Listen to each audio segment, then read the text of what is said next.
Welcome back to Man in Progress, Forging Manhood. I'm your host, Travis Murray, and I've got a special guest today. Eric, go ahead and introduce yourself. My name is Eric Robinson. I recently retired from 24 years in the FBI, but before I joined the FBI, I spent 12 years in Christian ministry and left the Baptist pulpit for Quantico, Virginia to be an FBI agent. Wow, that's impressive. So let's talk about that. In the beginning there, you said you were a Baptist church minister. What was that like for you? Well, the church that we planted, I went through the usual progress of youth pastor, assistant pastor, and then my wife and I, along with some core Christians, planted a church in Western New York. And our intention was to make a church where people who may not have felt welcomed in church, maybe judged, could come and be free. Like they wouldn't have those secondary rigors of dressing the right way or acting the right way imposed upon them before we could win an audience. And what I had done with that group of people that we planted the church with was I gave them a flinch test. How can you handle someone walking into the church wearing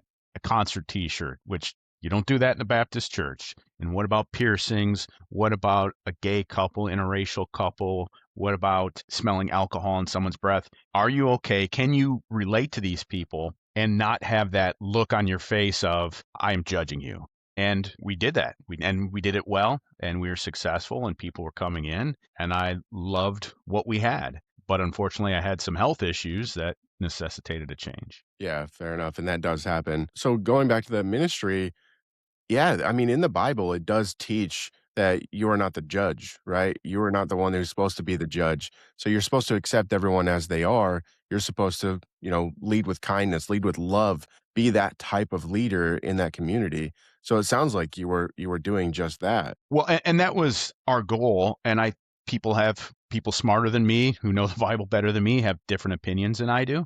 But I told our congregation, if we're going to make a mistake, we're going to err on the side of grace. So if God's going to judge us, it's going to be because we were too welcoming to people. But my feeling was we have a good message. We have good people to surround them and disciple people with, but we need to win an audience. So one of my favorite passages in the Bible is the parable of the treasure in a field, where Jesus says, look, if you want to join the kingdom of God, it's like this. It's like a man who finds a treasure hidden in a field, and so he sells everything he has in order to buy the field. And we're telling people, we've got something pretty good here, but you're going to have to give up your old way of life. That's a big ask. And so you can't start with that.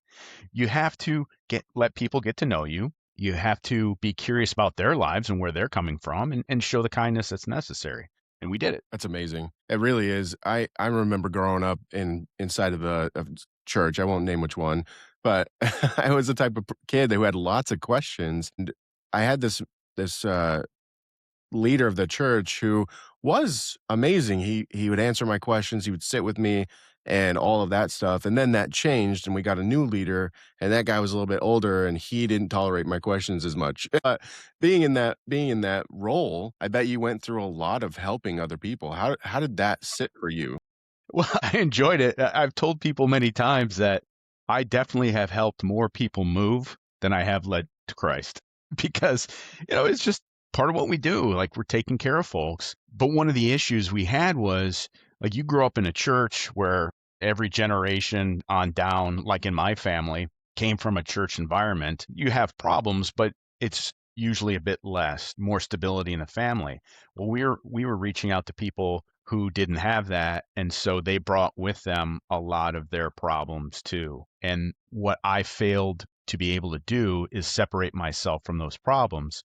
And so when people came with their life issues and I was helping them with them and talking it through, it just became more and more of a burden on me, to the point where I had stress related headaches every single day of my life for 2 years. And I told my wife, I've got to do something else. Yeah, fair enough. I know that as a coach, there are things that I need a coach for, my coach needs a coach for, and so it makes sense. I've even seen therapists who have therapists Of course. because you need somebody to kind of offload all of that so that you can compartmentalize all of that information. What kind of values does a minister like yourself bring to the church? What kind of values did you have at that time? I just wanted people to hear the message that I knew and believed to be true. But I had to start with curiosity of finding out where they came from. I knew where I was going to come from, so no problem there. But otherwise, it's just a one-sided conversation where I'm telling you what you should be believing,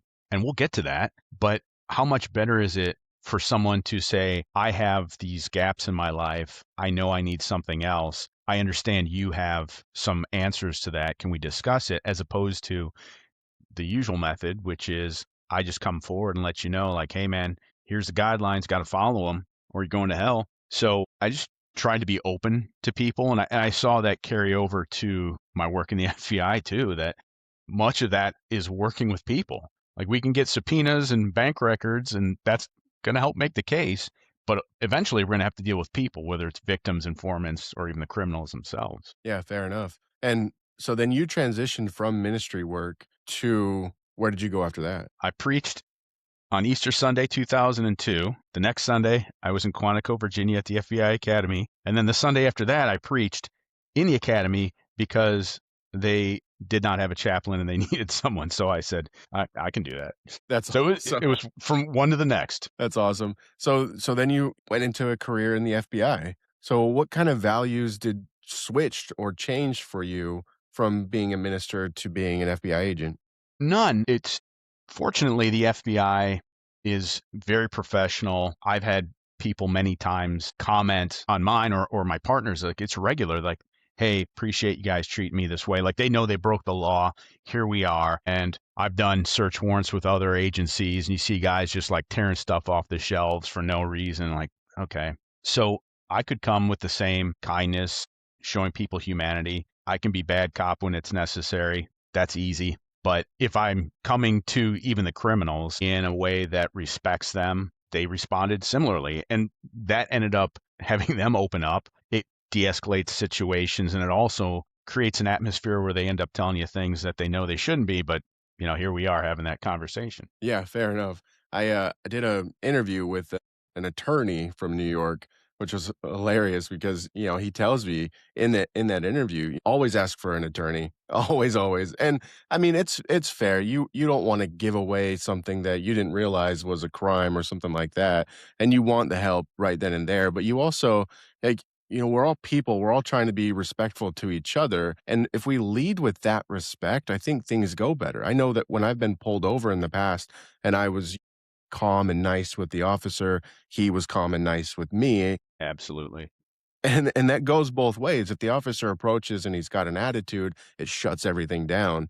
And so I like that you led with that same kindness you had in the ministry, in the FBI world. So in that, go ahead. Well, I mean, when we came to, like, if I come to your house and I break down your door and I've got me and 15 guys with rifles, I've already shown that I have authority over you. I don't need to yell at you and insult you as well. Like, I've already shown you I'm in charge. So I could then relax and say, and I know. And if you want to mouth off at me, I can take it because I still know I'm in charge.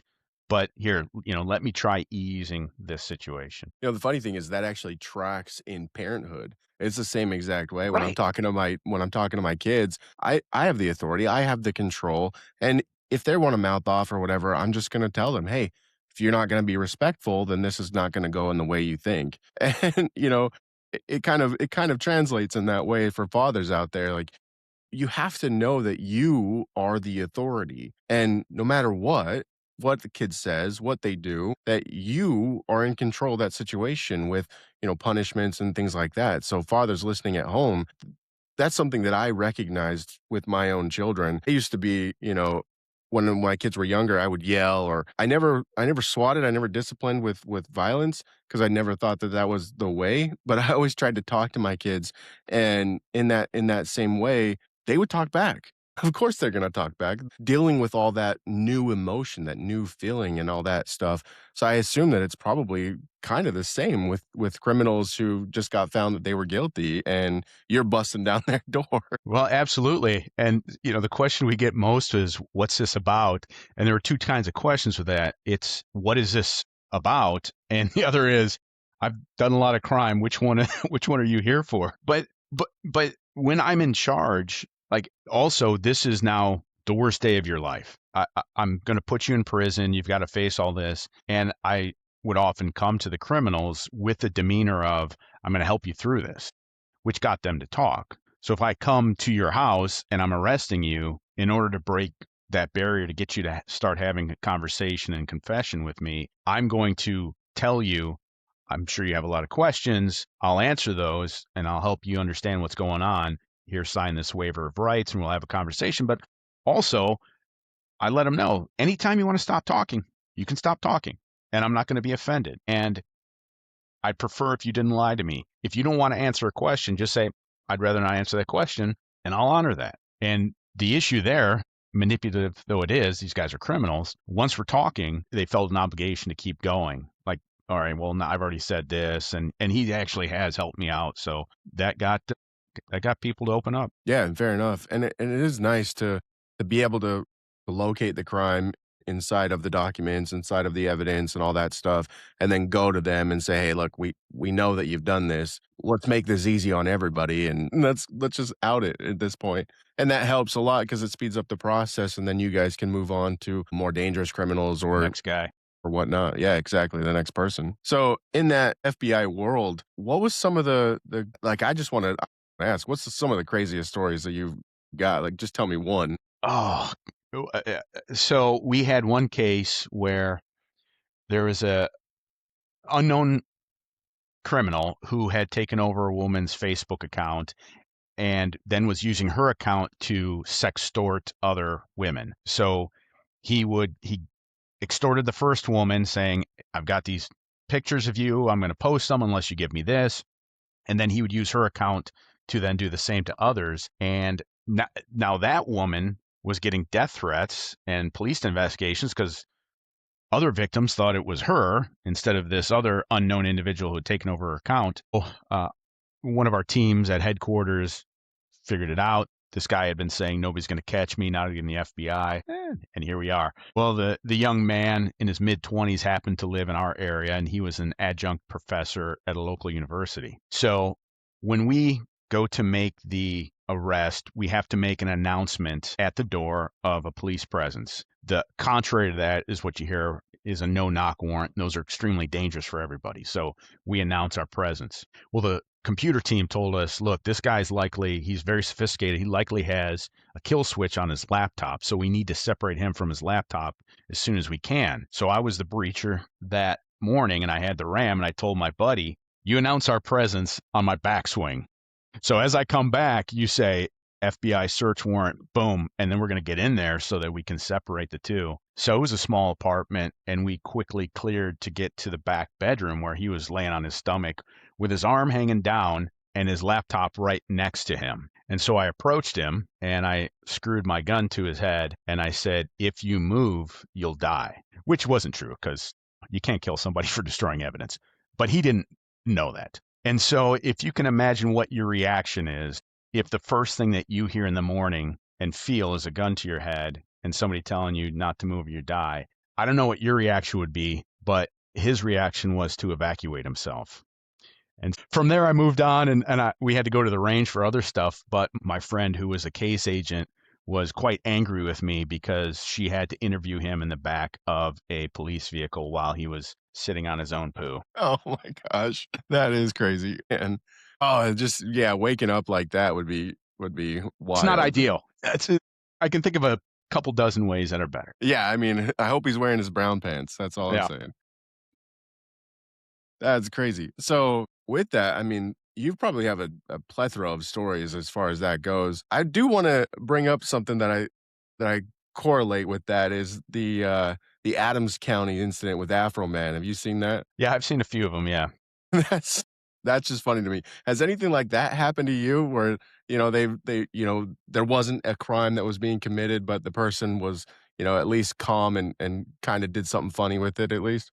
Well, so I was a SWAT operator for the last 15 years of my career. And when we would get called to other divisions, other cities to assist on maybe a large takedown, so they've got a number of dangerous targets. And so, hey, Cleveland, FBI, you're here in this division. We need you to do this house. I remember us hitting one house and the family was just They said, "What's this about?" And their "What's this about?" was clearly, "I have no idea."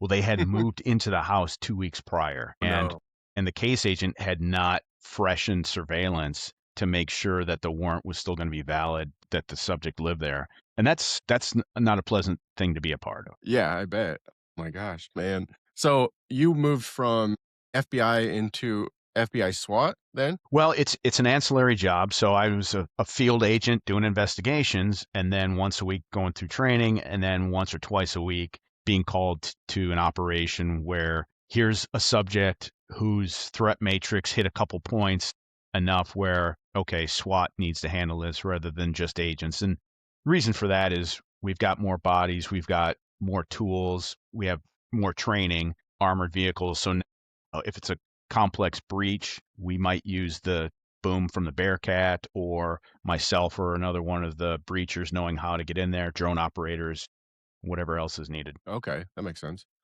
So moving from ministry into the FBI, you said that the tail end of your ministry work, you were getting headaches quite often, probably due to the stress of the work and that sort of thing. How did that transition into the FBI work?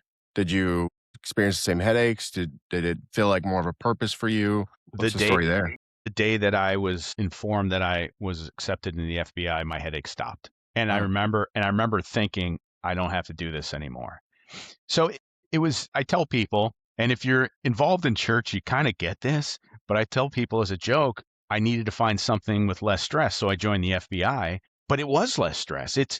I didn't care. I was embarrassed and I felt bad for the people whose house we hit that morning and they weren't the criminals, but I didn't like stew about it. And if we go to do an arrest and the guy's not there and he gets away and he's a fugitive, I don't care. It's not the same as someone saying, I think my kid might be a heroin addict. And that's not going away with me praying with you about it. So it was just much easier. And along the way, being an FBI agent felt like a cleaner fit for me. The difficulty with church, at least for me, again, other men are better than I am, but I felt like I had to be perfect and I had to wear a mask and I couldn't be authentic.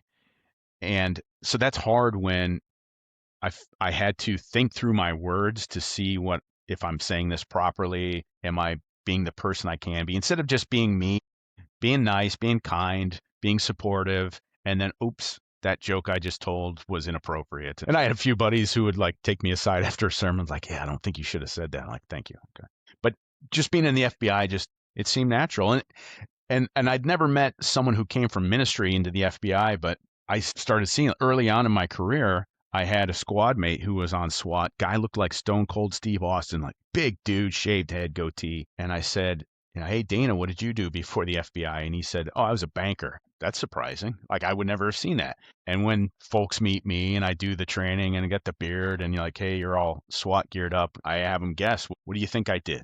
And I had one guy guess pastor, but he saw my tattoos. So I think it might have given it away. fair enough. That's pretty funny. Yeah, you wouldn't expect like, okay, let's go from ministry where, God will judge you to FBI work where we're gonna judge you kind of deal. Well, Not and the same, but yeah. it's not the same, but I did feel like I was doing God's work because obviously in the church, but with the FBI, God wants justice, and there's only so much a church is going to do. We can have an offering for you, people pray, support, bring over food, but ultimately that actual justice isn't going to be done unless there's someone who can step in. And so I felt good about playing that role. Yeah, I think that the justice of the ministry is to get people to either stop doing the bad things or never start doing the bad things. And in the FBI, you're stopping them from doing the bad things because they can't stop themselves. And so it's kind of that role switch there. Yeah. I mean, if your child is harmed or something is stolen from you, even if the church takes up a collection and gives you all the money back, you're still going to feel that violation that here's someone out there continuing without any type of payment that he has to give for living a life that's inappropriate, and then who's he going to carry it out against next too? Yeah, exactly. And yeah, when you're wronged like that, as the person being wronged, the victim in the situation, you tend to want justice. And so you do want a cop, you do want, an FBI agent or law enforcement, if you will. You do want them to get involved in serious offenses like that. I remember when I was 18 years old, just fresh 18, and my friend took me to a party, and I was a little confident man, and I was talking to every girl I could talk to because I was just building up that confidence, building up that. And one guy thought I was talking to his girlfriend and didn't like that, and he came up and pulled a knife on me and went for my stomach. Lucky for me, I did some training with boxing and martial arts, and I was able to stop him from actually injecting that knife into my stomach, aside from the tip of it. And, you know, at that point, I just reacted and I broke his arm, and the cops showed up, and he ran away, of course, but they showed up and they're like trying to figure it out. And I was glad that they were there because that means two things. One, they're going to find the person that's involved, and they're going to try to, and they're going to bring him to justice. Two, he's not going to come back. Yep. Yep. And so I don't have to worry too much about it. He's not gonna ask around and figure out who I am and come find me later. I didn't have that fear. I did learn later that they did put him behind bars for a little while, and I learned recently that he got out due to good behavior. So that tells me good things. Like, I'm hoping that that good behavior, prevents him from doing something like that in the future. We were young, we were dumb, and he did something stupid, and I don't think that in my professional opinion, which doesn't hold a lot of weight there, that he shouldn't spend all of his life behind bars. He should be able to recoup and move on. And that kind of something that you hope for as an agent who finds these people, that they turn a better leaf and move on? Absolutely. And I had a case on one kid who was very likely to be a mass shooter. NCIS came to me and said, "Hey, we released this kid from the Navy, but he's dangerous, homicidal, suicidal."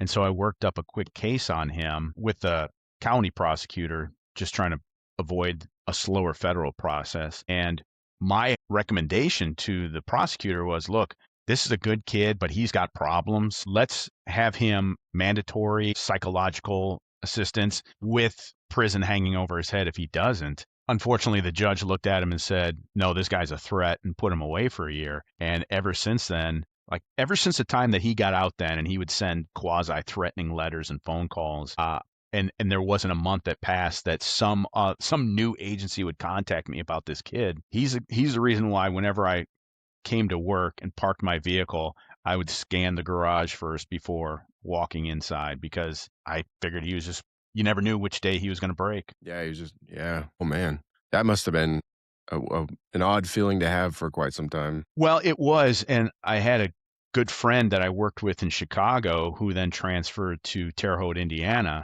and one of his partners was ambushed like that, shot in the back of the head outside, in a parking lot, and that really brought it to the fore for me. Like, I need to just spend that moment looking because I'm not afraid, but I prefer not to get shot in the back of the head. And you can't live your life in fear. The day's gonna come, and it's gonna be that day. And you can cower in fear, or you can live your life and try to help as many people as you can before that day comes. And hopefully that day is long off, obviously. But that's just the way it is. Like, there's so many statistics out there that show that we can die just by driving our vehicle to the grocery store, Oh yeah. but people still go to the grocery store. Well, and when I first worked in Chicago, my wife was always worried because this was a new way of life for us. And she'd tell me how she's concerned. I'd say, "Honey, I'm not getting shot. I'm gonna die from a car accident in Chicago. People drive crazy here." So, it went from her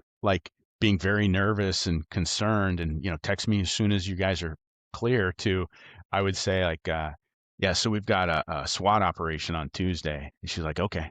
I'm like, well, yeah, the guy's kind of dangerous. She's like, all right, like, yeah, but like he's got a homicide conviction already and a lot of guns, and he says he won't go back to prison. She's like, I put it on the calendar. What more do you want? So Yeah. it really transitioned from being very nervous to like, yeah, you come home every time, everything's fine. Yeah, and it kind of has to, right? So you can live your lives and be, with each other in those moments instead of worried all the time. So that being said, so you went from ministry to FBI, and now you are retired. I am retired 2 months in. It's Oh, nice there to you get go. rid of some of those things that always weighed me down. Nice. What's your plans now? What do you got going on for you? What I've got going on now is, as I was nearing retirement, wife said, what do you want to do? And I said, I don't know. She said, why don't you write a book? And I said, sure. So I sat down and I found that the stories came so quickly and easily. When agents are sitting around or you got downtime, we're always telling stories because I've got dozens. That guy's got a dozen, and some of them, like I never lost that awe of, wow, I'm in the FBI. This is pretty cool. And when guys would tell these stories, I'm like, "Do you have any idea how crazy that is? That's an awesome story." And so as I sat down and recounted some of these things, like in detail about the kid who was going to be a mass shooter, I'm like, "Well, here's some of the insider look at it."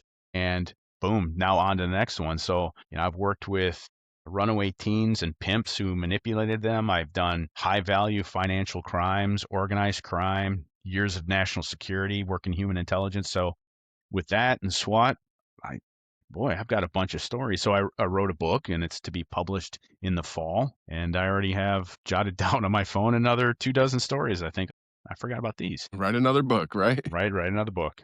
So that's coming out in the fall. So what's that? So that book's going to be about the stories that you experienced and others experienced in the FBI. Yeah, from the perspective, like it's almost as if some mad social scientist said, "Hey, let's do an experiment. What would it be like if we took a Baptist pastor who's never handled a gun and we stuck him in the FBI? Let's see what happens now." And so it's that transition, but the cases that I work came from that position of, "Hey, I was a pastor. This is who I am. This is how I relate to people." Then after each story or case or combination there, I do an after action review where we look at what worked, why did it work, how did we follow up and succeed anyway, and then maybe a few other funny stories that pertain to it as well. There you go. So, I mean, I can't wait to read it. You said the fall. I also can't wait to watch the movie that comes out afterwards, Absolutely. right? So, in that sense, I'm going to ask you, what values do you think are your core three that you hold on to no matter what? Yeah. Number one, and I've preached this a lot, is curiosity. So even when we had a long-term investigation and I knew facts, I still had to come with curiosity to the investigation to think there has to be more. What else can someone else can a teammate input? And even in coming to the criminal, like I need to be open to what this person has to say because at the very least, they're going to give me more information on their mindset. Even in their denials, I can understand them. Uh, I I'll say this as well. This is kind of I read about your podcast. You're like, hey, none of this alpha stuff. So this is definitely not alpha. I say love. So one tenet scripturally for Christians is to speak the truth in love. And I found that many times that is a phrase that just means I'm going to tell you how I think you should live. And the love is I'm saving you from doing wrong things when really it was just judgment. So now I just love. So you're going to be you. I'm going to love you. And hopefully, whatever problems you run through because of your behaviors that I might disagree with, I'm going to be there to support you. And lastly, I'd say loyalty. So I always wanted to be the guy that if you called at any time of the night or day, and and that happened a lot in the FBI, if you're calling me, that means you need me. And so I will be there. I will be available. I love that. Those are big three. Those are, I mean, top notch, really. Try to argue with them. Try to argue Right. with them. I love the love aspect of that because I preach kindness, love, and honor inside of your own self so that you can, build up the other ones like courage, loyalty, and those because you need courage to love. A lot of people nowadays they don't love enough. There's too much hate. There's too much I'm different from you, so Hmm. get away from me type stuff. I heard a saying a long while ago that I absolutely love, and it's I want you to eat and just not at my table.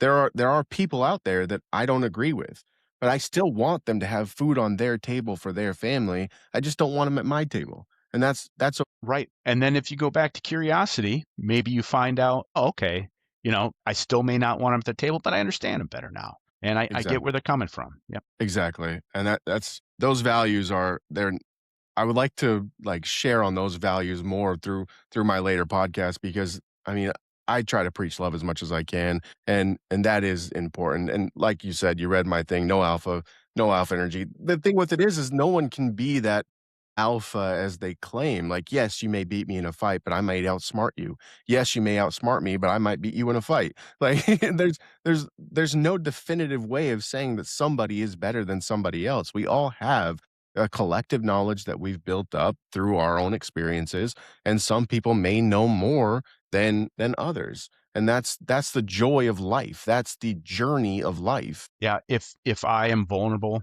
which literally means to expose my neck to you, that's courage. Like I am believing that no matter how you strike me, I'll overcome. I will be resilient. I'll get past this. And that is alpha. So if I love you and that leads me into some type of difficulty or makes me look bad, I believe in myself that I'm going to be okay. That is alpha. That is a man who says, I can be vulnerable. I can be exposed. I know how I am. I know I'm tough. I know I'll overcome. So these things that people complain about, petty.